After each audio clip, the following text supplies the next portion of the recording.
this guy is not just a Hall of Famer and all of that stuff, but he's like a little brother to me. We're very, very tight. And if it's true, I'm going to be very, very disappointed, and I'm going to have a private conversation with him, and that's going to be between him and I. I'm not going to come on the air and talk about it, but I will tell you this. I applaud what Ice Cube is doing. He deserves a lot of support. The Big Three, they deserve a lot of support. The players that are playing in that league deserve a lot of support, not just from people like myself and folks covering it, but also the NBA as a whole, because you got retired players that just ain't good enough to play in the NBA anymore, but they still got some skills that they can entertain fans, and I think that contributes to elevating even more interest in the sport. So I would like to see Adam Silver and the NBA get more involved in helping the Big Three be more relevant. Allen Iverson, if this report is true, that does not help Ice Cube's cause one bit. I hope it's not true, but, you know, whether it is or not, he and I are going to have a conversation because I love the brother and I want him to do the right things. I won't say, well, let's put it this way. It seems to me this is self-destructive behavior, right? I mean, it seems to me that he says that, you know, he had an emergency with a child, and that's very serious. You can. That's what he told me. You can make a phone call. You know, I mean, Absolutely. Usually there's time to make a phone call. You know, we'll see. But it's self-destructive behavior, and he's an all-time great.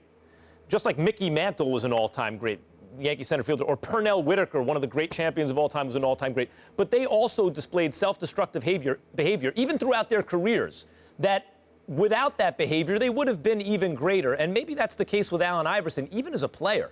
But certainly in his post-playing career, whatever it is that's ailing him, he should address, because this, you know, throughout his career, he has hurt himself as a player and as a person. It's directed toward himself, but he needs to clean it up. It's always the hardest subject for me to touch because of the love that I have for him and the things that I know. And there are so many things that he has to deal with and overcome. Things that I will never reveal because that's his personal business.